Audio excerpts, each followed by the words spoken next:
So students, interviews का दौर आने वाला है बहुत जल्दी। क्राइस्ट यूनिवर्सिटी आने वाले टाइम में आई एम इंदौर, फिर I am Rohtak, I am Ranchi, खूब सारे इंटरव्यूज आप लिखने वाले हैं।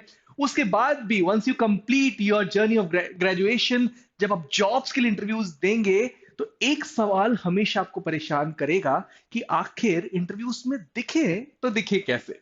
ये क्वेश्चन अक्सर हमें हर इंटरव्यू के पहले सताता है और हम अपने फ्रेंड से पूछते हैं, यार तू क्या पहन रहा है, यार बता मुझे कि क्या पहनना चाहिए, कैसा दिखना चाहिए। तो ज्यादा से ज्यादा जो आपको आंसर मिलता है वो ये है, तुम्हें बहुत अच्छा दिखना चाहिए, because looking good is the secret. पर फाइनली फिर आपसे आपका मन कहेगा, अच्छा दिखना तो ठीक है, पर पहने क्या। चलो इस क्वेश्चन का आंसर ढूंढने की कोशिश करते हैं। इस क्वेश्चन का आंसर बस इस बात में छुपा है, जो भी इंटरव्यूअर है आपके लिए वो हमेशा एक स्ट्रेंजर रहेगा। आपने अपनी लाइफ में ट्रेन जर्नी जरूर करी होगी, और जब कभी आपने अकेले ट्रेन जर्नी करी है, आपके कंपार्टमेंट में बाकी जितने 6-7 लोग हैं वो सब भी आपके लिए स्ट्रेंजर्स होते हैं।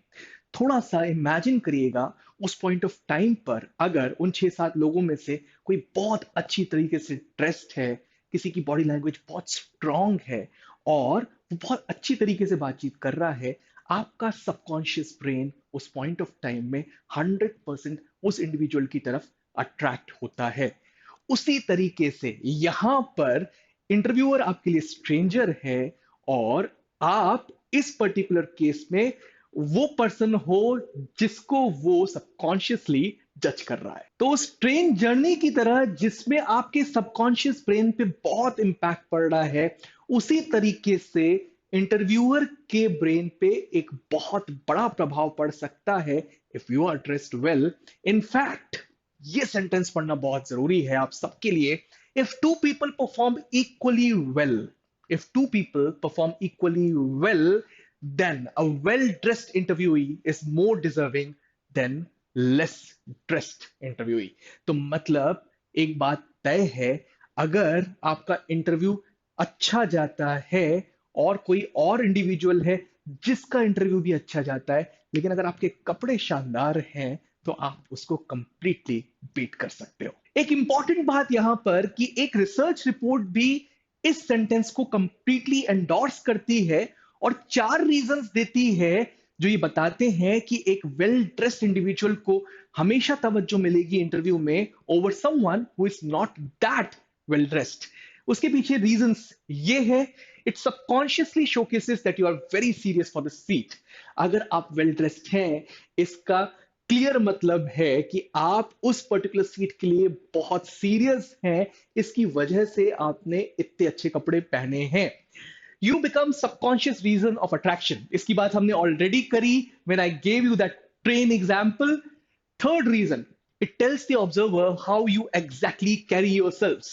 सो मतलब ये जो ऑब्जर्वर है या इंटरव्यूअर है, उसको ये क्लियर रीजन दे दे रहा है कि आप अपने आप को किस तरीके से कैरी करते हैं in day-to-day life.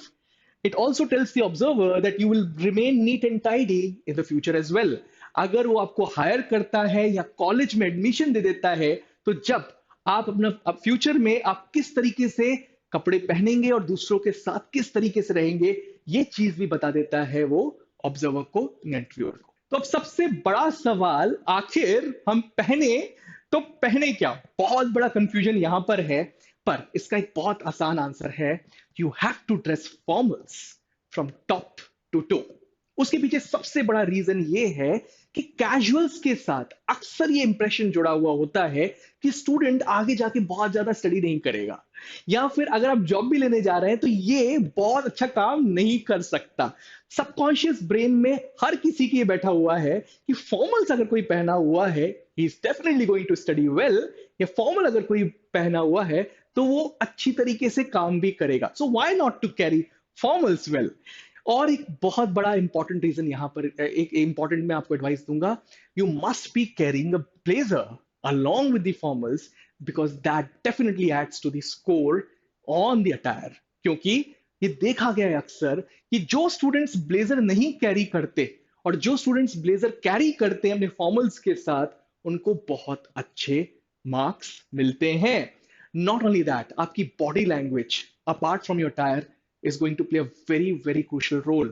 तो आप बिल्कुल ध्यान रखिएगा कि आपके शोल्डर पोस्चर्स कुछ इस तरीके से ना हो, आपकी बैक बैंड ना हो रही हो, आप जब बात कर रहे हैं तो आपके हैंड जेस्चर्स बहुत अजीब तरीके के ना हो, बार बार आप मुंह पे हाथ ना लगाएं, एवरीथिंग. तो body language is also going to play a very very crucial role over here. और वो एक सवाल जो बहुत सारे स्टूडेंट्स के मन में आ रहा होगा, सर आजकल के इंटरव्यूज तो मोस्टली ऑनलाइन होते हैं, तो फिर क्या ड्रेस तब भी मैटर करेगी?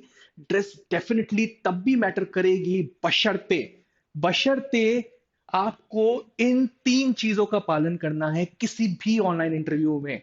Your internet speed is up to the mark. आपको ये देखना है कि आपकी इंटरनेट स्पीड बहुत अच्छी है, कहीं पे लैग तो नहीं है जिसकी वजह से आपका अपीयरेंस शैबी हो जाए उस पॉइंट ऑफ टाइम पे, और इंटरव्यूअर का ध्यान कहीं और चला गया बजाय आपके अपीयरेंस के.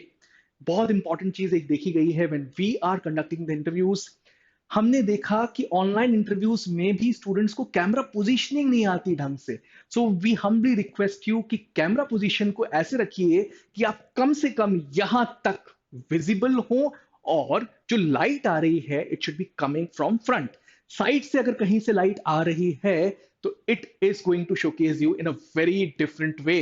वो आपका अपीयरेंस अच्छा नहीं रहने देगी. एक last but not the least, camera quality is not up to the mark. आप जिस भी डिवाइस पे इंटरव्यू दे रहे हो, चाहे वो फोन है या लैपटॉप है या टैब पे, अगर उसकी क्वालिटी कैमरा क्वालिटी अच्छी नहीं है तो प्रॉब्लम आ सकती है. खासकर लैपटॉप पे अगर आप इंटरव्यूज दे रहे हैं तो इनबिल्ट कैमरास बहुत स्ट्रांग नहीं होते. वी वुड रिकमेंड कि आप एक एक्सटर्नल कैमरा अच्छा परचेज कर लीजिए. It's going to create a huge impact on your interviews.